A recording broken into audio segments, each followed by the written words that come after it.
우리 같이 말씀 보겠습니다. 갈라디아서 5장입니다. 갈라디아서 5장 2절에서부터 6절까지의 말씀을 같이 보겠습니다.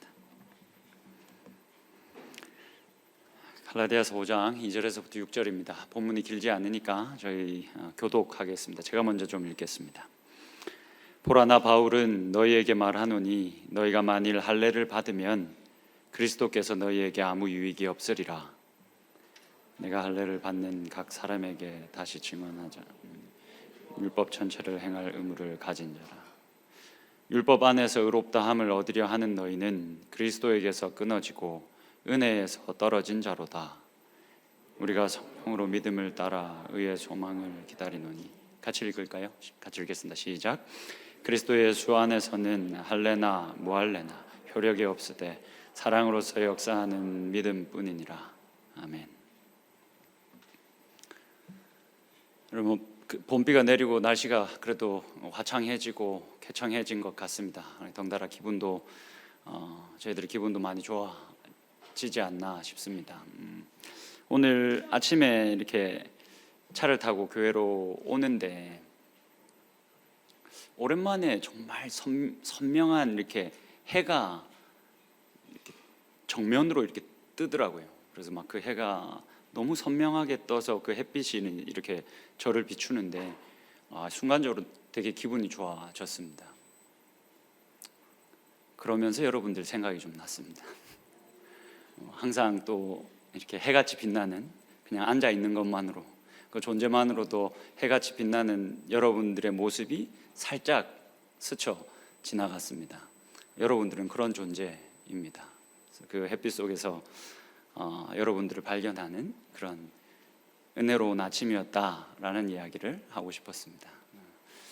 같이 예배할 수 있게 돼서 너무 감사하고, 또 우리가 계속 같이 말씀을 나누는 중에 하나님의 사랑이 우리들 가운데 명확해지는, 그래서 내가 그 하나님의 사랑을 받기에 합당하다라고 자연스럽게 인정되어지는 그런 은혜가 우리들 가운데 있으면 좋겠습니다.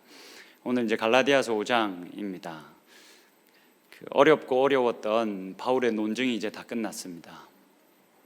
갈라디아 교회에 문제가 생겼고 바울이 그 문제를 해결하기 위해서 신학적인 논증을 아주 길게 1장에서부터 4장까지 해왔습니다. 그리고 그 신학적 논증의 가장 어떻게 보면 그 절정이 지난주에 우리가 함께 나눴던 말씀입니다.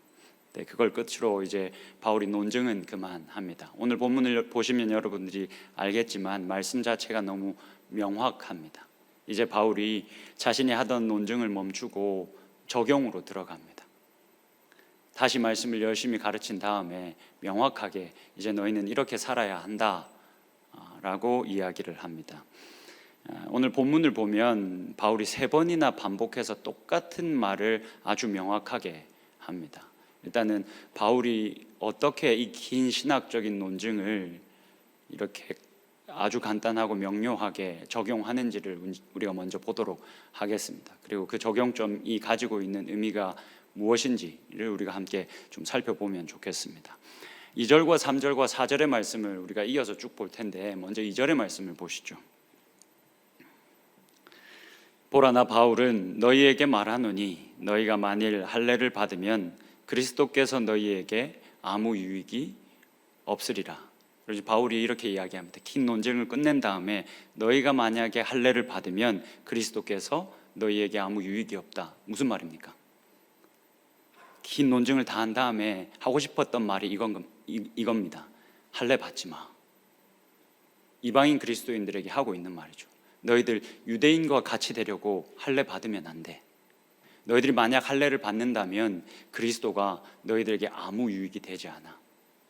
여러분, 이 유익이라는, 유익하다라고 이제 번역되어져 있는 이 단어는 사실 그 원어의 뉘앙스를 다 살려보면 선택과 깊이 관련되어져 있습니다.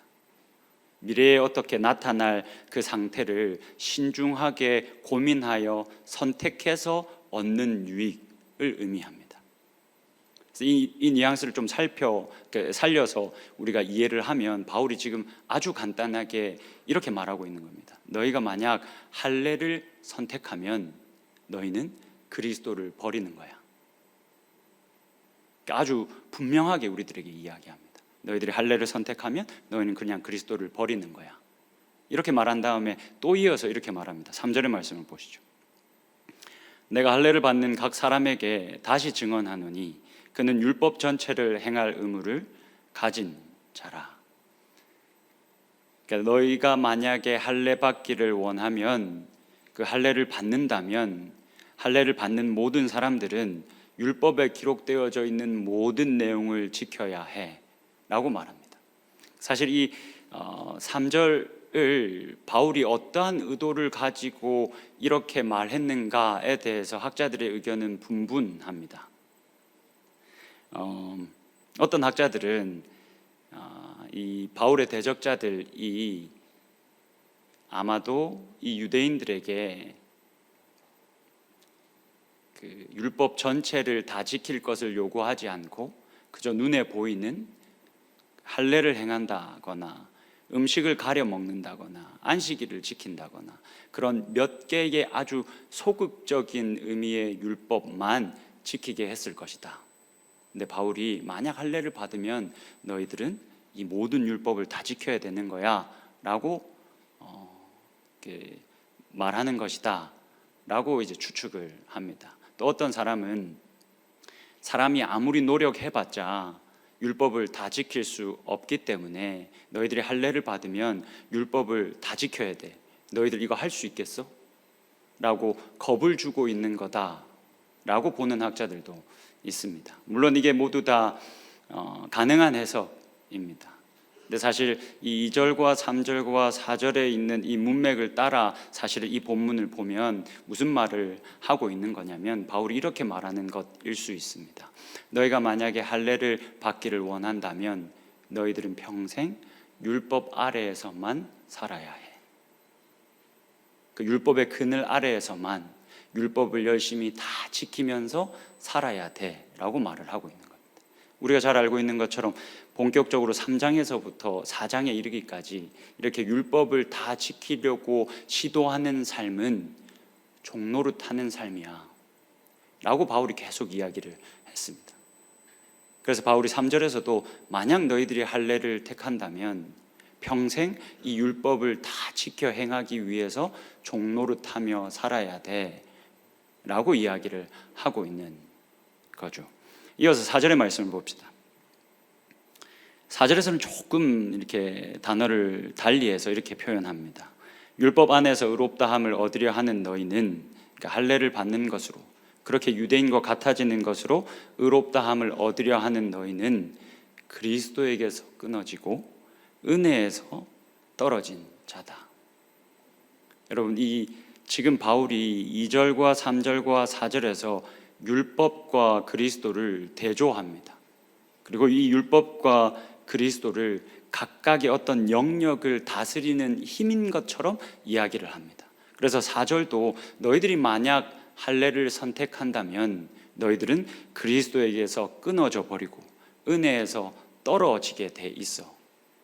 그러니까 너희들이 이것을 선택을 잘 해야 돼 라고 이야기를 하고 있는 겁니다.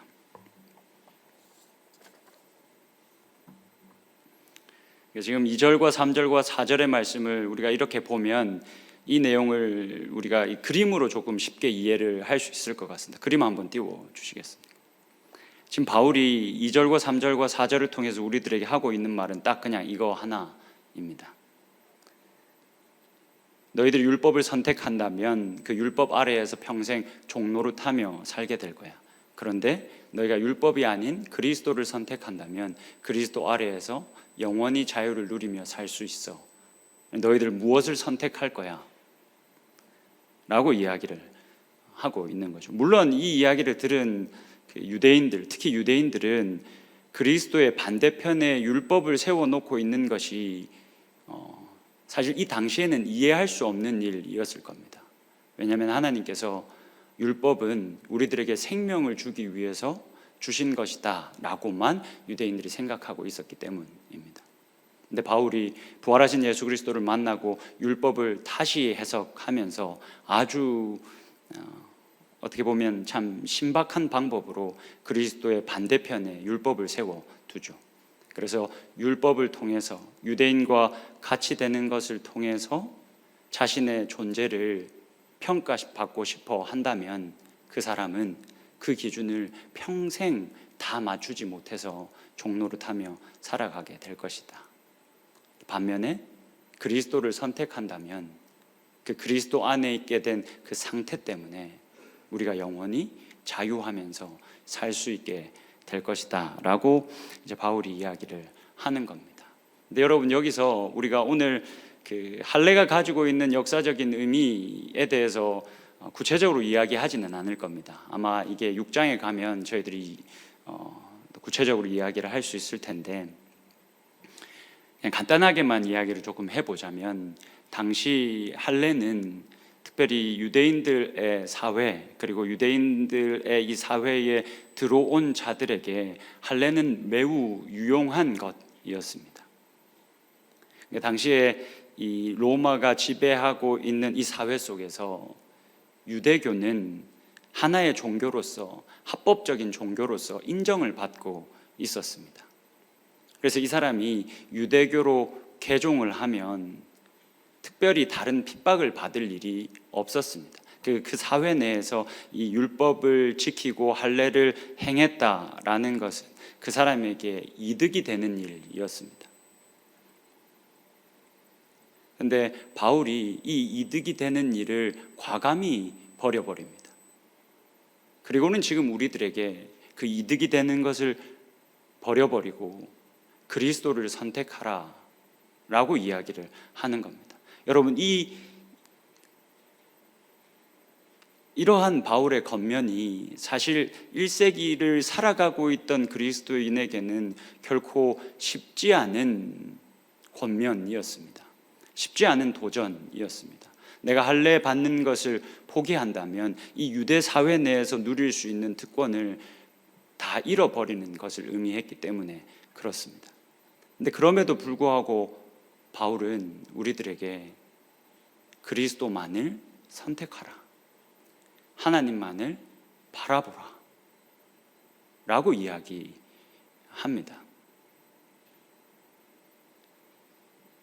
여러분, 우리가 이 세상을 살아가고 있습니다. 이 깨어진 세상 안에서 우리가 발을 붙이고 살아가고 있습니다. 우리가 아주 짧은 인생을 살았지만 이 짧은 인생 중에서도 우리가 얼마나 많은 어려움들을 겪으며 지내왔습니까? 지금도 우리가 그 어려움을 지나고 있는 사람들도 있을 겁니다. 그런데 바울이, 그리고 이 성경은 우리들에게 계속 그 어려움에 동일한 답을 내어놓습니다. 하나님을 바라보라고. 내 가정이 깨어져서 내 가족 누군가에게 내가 너무 큰 상처를 받았습니다 라는 아픔을 가지고 하나님께 나가면 성경은 대답합니다. 하나님을 바라보라.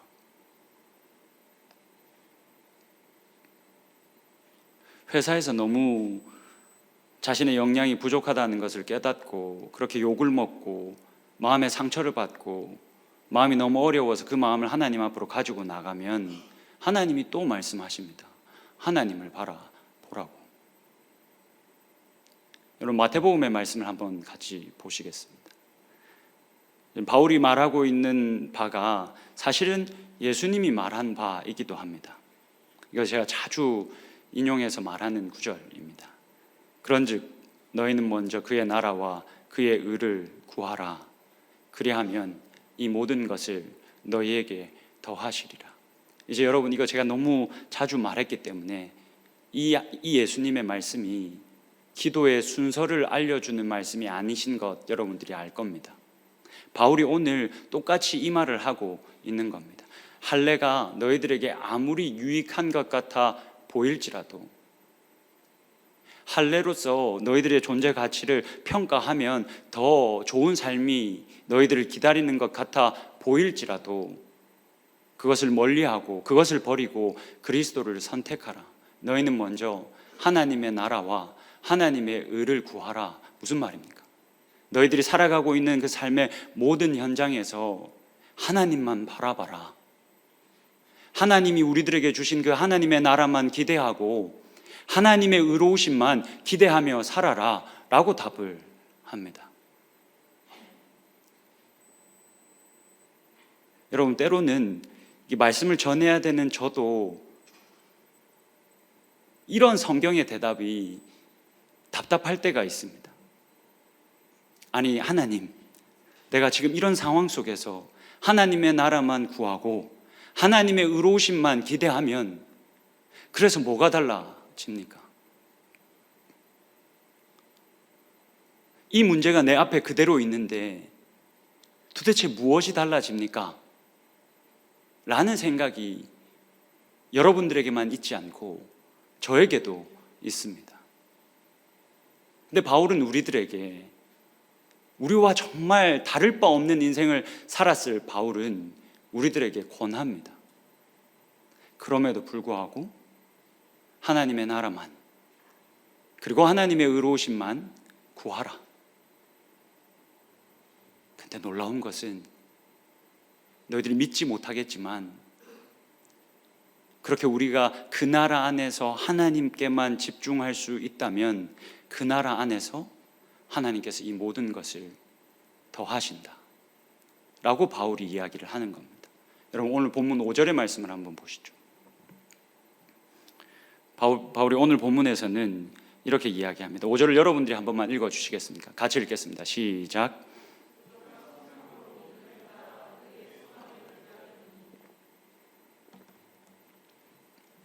바울이 지금 2절에서부터 4절까지 할례를 선택하지 말고 그리스도를 선택하라 라고 말한 다음에 다시 한 번 더 우리들에게 권합니다. 의의 소망을 기다리라. 우리가 의의 소망을 기다리며 살아갑시다. 조금 더 풀어서 설명하면 우리가 의롭게 될 그 소망을 기다리며 살아갑시다. 우리는 그렇게 살아야 합니다 라고 이야기를 합니다.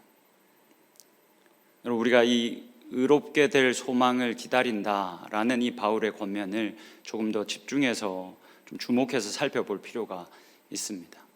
여러분, 의롭게 될 소망을, 그 하나님의 나라 안에서 의롭게 될 소망만을 가지고 산다는 것은 무슨 의미일까요? 어떻게 사는 것일까요? 그리고 그 하나님의 나라 안에서 내가 만나는 여러 가지 실패와 어려움들을 넘어서 그냥 우리가 의의 소망만을 기다리며 살아가면 정말 하나님은 이 모든 것을 다 더해 주시는 일을 우리들에게 하실까요? 여러분, 이 질문을 여러분들의 마음에 두시고 우리가 의의 소망에 대해서 조금 더 이야기를 해보면 좋겠습니다. 여러분, 지금 바울이 우리가 의롭게 될 그 소망을 기다리자 라고 이야기합니다. 여러분, 이 말은 무슨 말입니까? 우리가 의롭게 된 것이 아직 확정되지 않았다는 말입니다. 아니, 우리 스스로가, 이건 틀린 말입니다. 이게 틀린 표현입니다. 미안합니다. 우리 스스로가 우리의 의롭게 됨을 확정할 수 없다는 말입니다. 여러분, 지금 바울의 대적자들은 자신들 스스로 그 사람이 의롭게 되었다는 것을 확정하고 싶어 했습니다. 율법을 지키는 것을 통해서 그렇게 유대인과 같이 되어지면 우리는 아브라함의 자녀가 되고 그렇게 하나님께 받아들여지는 의로운 사람이 된다. 그러니 우리가 스스로 이 의로움을 확정해야 한다. 우리가 의로움을 확정할 수 있다 라고 주장했습니다. 그 주장에 바울은 반대하는 겁니다. 아니, 그렇지 않습니다. 우리는 의롭게 될 그 소망을 기다려야 합니다. 우리 스스로 내가 의로워졌다고 그것을 확정할 수 없습니다. 우리는 그 언젠가 예수 그리스도가 오실 그때에 의롭게 될 소망만을 가지고 살아가는 사람들이어야 합니다 라고 이야기를 하는 겁니다. 근데 여러분, 이 오늘 본문 속에서는 기록되어져 있지 않지만 이렇게 바울이 의롭게 될 소망에 대해서 이야기할 때 바울이 아주 중요하게 생각하는 것이 하나 있습니다. 그것이 무엇인지 다음에 글을 한번 보면서 같이 따라가 보면 좋겠습니다. 이건 넘어가 주셔도 됩니다. 제가 좀 읽어드리겠습니다.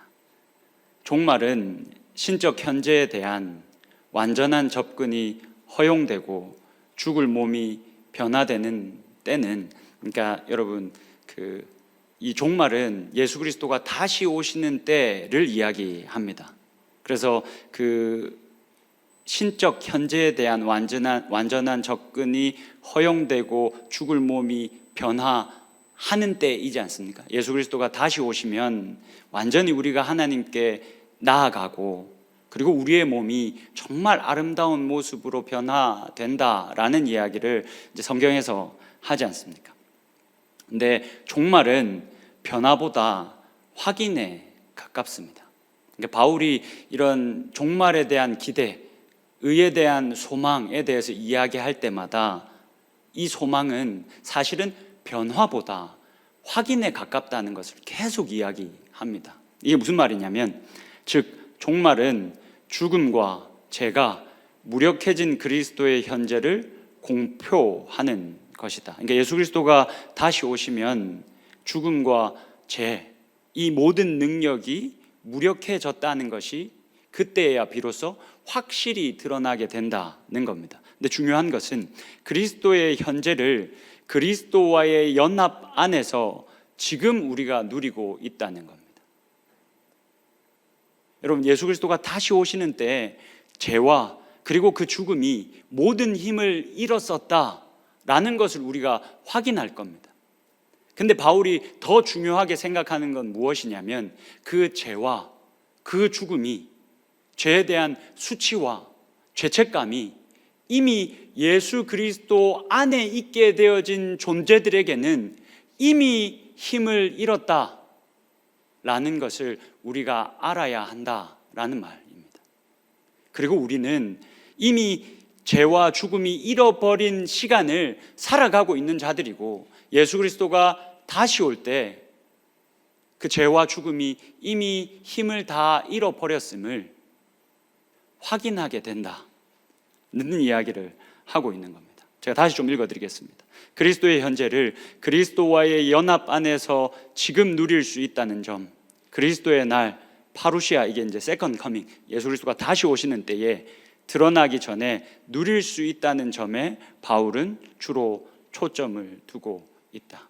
바울이 종말에 대해서 이야기할 때, 종말에 대해서 기대할 때, 의의 소망을 노래할 때 바울은 계속해서 이 부분을 강조합니다. 예수 그리스도가 다시 오시면 우리가 분명히 확연히 보게 될 것이다.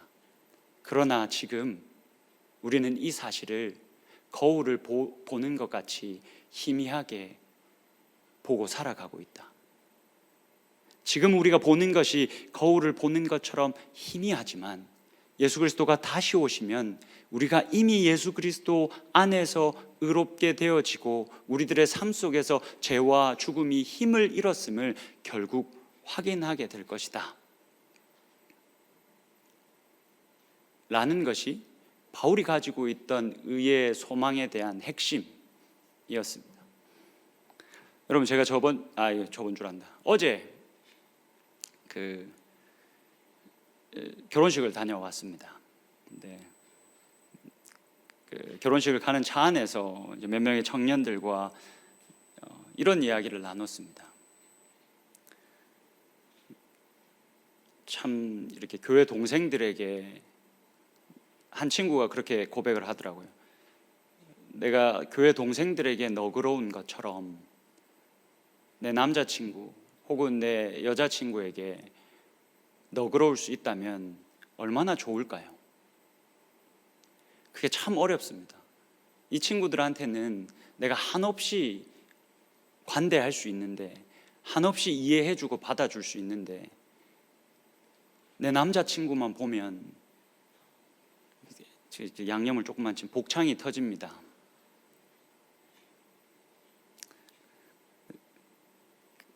내 마음이 네 마음이다. 내가 청년들한테 하는 것만큼 우리 아내한테 할 수 있다면 나는 우리 아내에게 참 좋은 남편일 텐데 그게 진짜 안 된다. 근데 여러분, 제가 이전에는 이게 가식인 줄 알았습니다.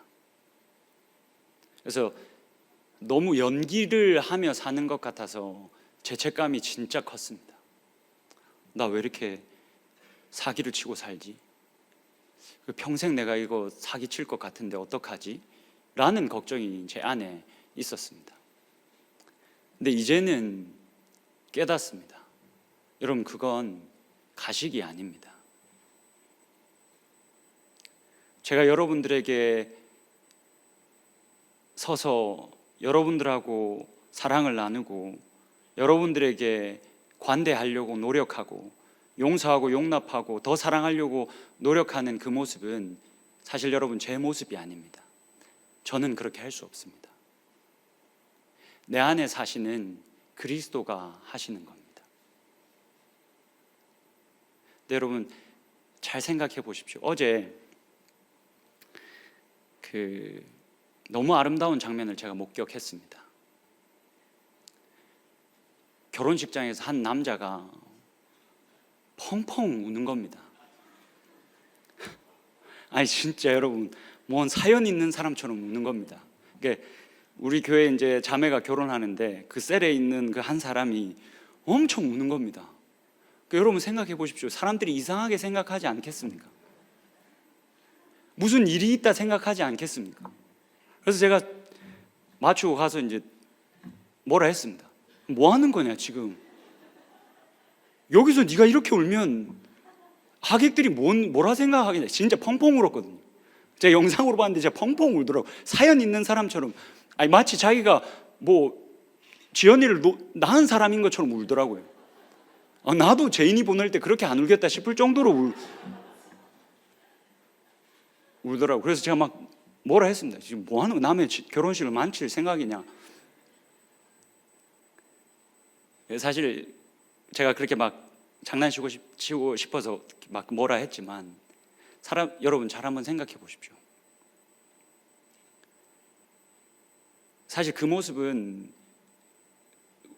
나의 모습이 아닐 겁니다.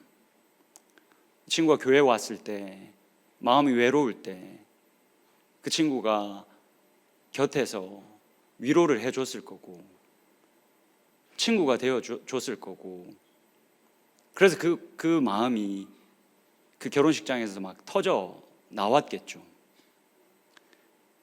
근데 여러분, 이 각박한 세상이 끝나고 나서 예수 그리스도가 다시 오시면 이런 날이 펼쳐질 겁니다. 내가 우리 아내한테는 잘 못하지만 여러분들에게 여러분들의 인격을 조금 더 침해할까봐 조심스러워하고, 그래서 그것을 존중하려고 내가 부족하지만 노력하고 관대하려고 애쓰고, 그런 삶이 결국 예수 그리스도가 다시 오시면 우리가 확인하게 될 겁니다. 그런 삶만 통용되는 세상이 이루어지는 것을 우리가 확인하게 될 겁니다. 여러분, 그러면 그런 세상이 오면 너무너무 행복하지 않겠습니까? 나도 누군가의 인격을 말살하지 않은 채 내가 가지고 있는 사랑을 온전히 쏟아주고, 나 또한 그러한 사랑을 내 인격이 침해되지 않는 상황 속에서 온전히 다 받아 누리고, 그렇게 우리가 모두 하나같이 의롭게 되어져서 그렇게 행복하게 그 어둠의 한 조각도 들어설 수 없는 곳이 되어서 우리가 살아간다면 그것이 너무 그 삶이 너무 아름답고 너무 행복하지 않겠습니까? 여러분, 바울이 가지고 있었던 의롭게 될 소망이 이거였습니다. 우리가 잘 아는 것처럼 바울의 삶 속에서, 사역 속에서 쉽지 않은 시간들이 정말 많았습니다. 근데 바울에게는 이 의롭게 될 소망이 너무너무 분명했습니다. 하나님이 이미 예수 그리스도 안에서 어떤 일을 행하셨는가, 그리고 그 일을 행하셨기 때문에 앞으로도 또 어떤 일들을 하실 것인가. 그런데 그 일이 내가 예수 그리스도 안에 있으면서 이미 나에게 허락되어졌다. 그리고 그 언젠가 내가 이 사실을 확실히 확인할 것이다 라는 그 지식이, 그 믿음이 바울에게 가득했습니다. 그래서 바울이 가지고 있던 이 의의 소망이 바울을 이끌어 갔습니다.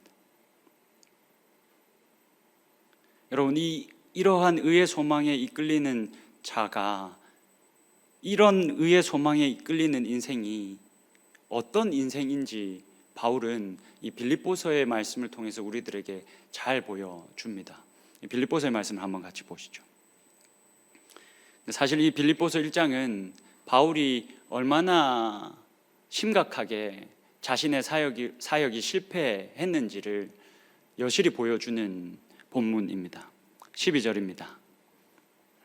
형제들아, 내가 당한 일이 도리어 복음 전파의 진전이 된 줄을 너희가 알기를 원하노라. 14절입니다. 형제 중 다수가 나의 매임으로 말미암아 주 안에서 신뢰함으로 겁없이 하나님의 말씀을 더욱 담대히 전하게 되었느니라. 여러분, 지금 바울이 사역을 하다가 어떤 상황에 놓였습니까?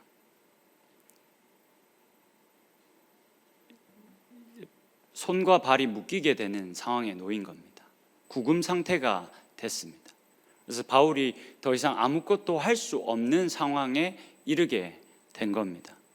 그런 상황에 이르렀을 때 바울이 가르쳤던 어떤 사람들은 바울의 매임으로 말미암아 주 안에서 신뢰함으로 겁없이 하나님의 말씀을 더욱 담대히 전했습니다.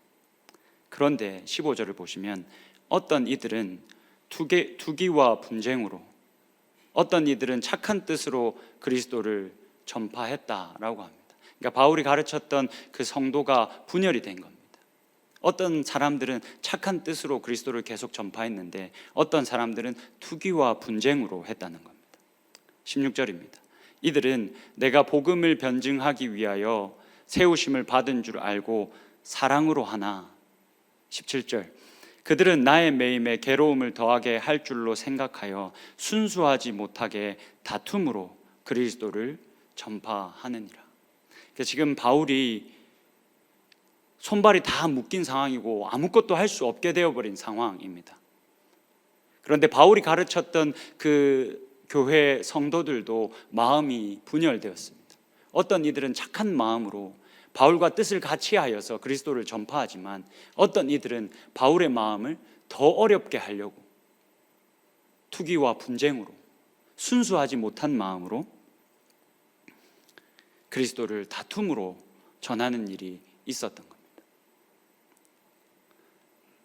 여러분, 바울도 실패합니다.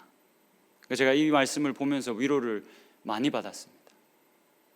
그렇지, 바울 사도도 사역을 이렇게 사실은 목숨 내걸고 했는데 그가 받은 성적표가 이건 겁니다. 자기는 손발이 묶이고 자신이 목숨을 걸고 가르쳤던 그 성도들은 마음이 갈라져서 사도 바울의 마음을 찌르고 있는 겁니다. 여러분, 완벽한 실패이지 않습니까? 여러분, 원래 인간이 이것밖에 안 됩니다. 제가 이 말씀을 보면서 언젠가 여러분들과의 사역을 마무리할 때 나도 똑같은 성적표를 받겠지라는 생각을 했습니다. 나의 부족함만 여실히 드러나는 이 평가지를 내가 또 받겠지라는 생각을 했습니다. 그런데 그 다음 18절의 말씀을 보면서 참 위안이 됐습니다. 18절입니다. 그러면 무엇이냐? 거칠애로 하나 참으로 하나 무슨 방도로 하든지 전파되는 것은 그리스도니 이로써 나는 기뻐하고 또한 기뻐하리라. 여러분, 무슨 말입니까? 내 손발은 다 묶였고 내가 가르쳤던 자들은 이렇게 마음이 다 분열돼 버렸지만 딱 한 분의 손발이 여전히 묶이지 않았다는 겁니다. 내가 주목하고 있고 내가 소망하고 있는 그 하나님의 손발은 묶이지 않았다. 나는 실패했지만 하나님의 손과 발은 여전히 살아서 하나님께서 여전히 일하신다. 그래서 사람이 아무리 실패해도 전달되는 것은 그리스도니 내가 기뻐하지 않을 이유가 없다. 여러분, 우리가 살아가다 보면 자주자주 넘지 못할 것 같은 난관에 부딪힐 때가 있습니다. 아마 여러분들도 이제까지 많이 경험했을 거고, 그리고 앞으로도 우리가 더 많이 경험해야 어른이 될지도 모르겠습니다. 근데 바울은 말합니다. 내 손과 발은 다 묶였지만, 나는 또 실패했지만, 내가 소망하고 내가 주목하는 이는 손발이 여전히 묶이지 않았다. 그래서 그가 계속해서 일하신다. 그러니 내가 내일을 또 기대할 수 있다. 그러니 내가 실패한 이 자리에서 나의 최선을, 나의 이 깊어진 삶을 하나님께 또 내어드리는데 인색하지 않을 수 있다. 마지막으로 이 글을 같이 보고 마무리하면 좋겠습니다. 여러분, 자신의 연약함을 넘어 자신이 소망하고 주목하는 그 여호와 하나님이 얼마나 크신가를 사도 바울이 너무 잘 알고 있었고, 그의 눈에는 이것만 각인되어져 있었습니다.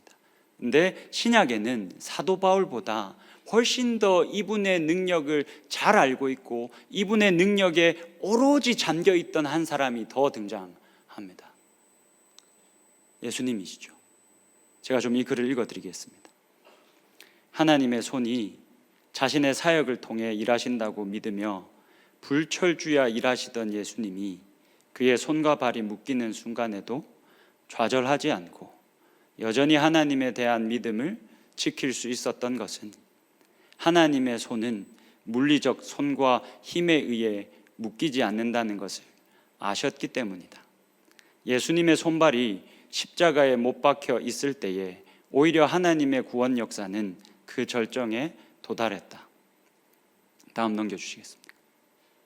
예수님은 하나님의 주권을 믿는 자의 최고의 삶의 방식은 주어진 조건에서 최선의 삶을 살아가는 것이고, 최선의 삶을 더 이상 살 수 없을 때조차도 하나님의 최선은 중단되지 않는다는 것을 믿는 것임을 실제로 보여주셨다. 예수님이 우리를 위해서 십자가에서 죽으시고 그렇게 손과 발이 다 묶인 채 십자가에 달려 죽으신 것이 하나님의 그 구원과 하나님의 능력과 하나님의 그 힘이 가장 아름답게 빛난 순간이었습니다. 하나님은 손과 발이 묶이시지 않은 채 계속 그 일들을 해 오셨습니다.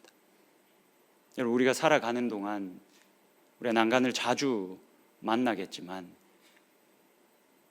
의롭게 될 소망을 주신 이를 우리가 주목하며 살 수 있으면 좋겠습니다. 여러분, 내가 스스로 만들어 놓은 어떤 기준과 가치 체계에 나를 가두면 바울이 계속 이야기하는 것처럼 종노릇하며 살게 됩니다. 그리고 그 인생 중에는 실망하고 좌절하고 낭망할 일이 너무너무 많을 겁니다. 왜냐하면 세상이 호락호락하지 않거든요. 세상이 우리가 생각하는 것보다 훨씬 더 많이 깨어져 있거든요. 그러니 여러분, 우리의 시선을 하나님께 둡시다. 여러분, 이 예배가 하나님이 하신 일, 그리고 하나님이 어떠한 분이신가를 우리가 이야기하면서 그분을 경탄하고 그분에게 몰입하는 시간이지 않습니까? 여러분, 이게 없으면 우리는 살아갈 수 없습니다. 아니, 어떻게든 살겠죠. 근데 예수님이 우리들에게 주셨다는 그 풍성한 삶을 우리가 당체 경험하며 살 수 없을 겁니다.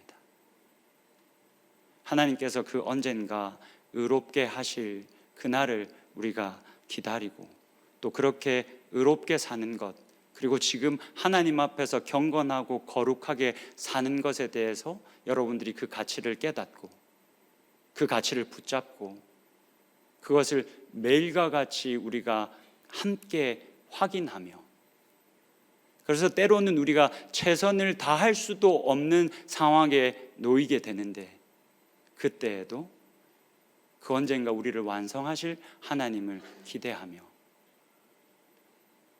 그 순간에도 계속해서 꿈을 꾸고 그 순간에도 다시 일어나서 우리의 최선을 하나님께 드릴 수 있는, 그래서 하나님이 우리의 삶을 통해서 영광을 받으실 수 있도록 그렇게 우리의 삶을 내어 드릴 수 있는 저와 여러분이 될 수 있기를 주님의 이름으로 축복합니다.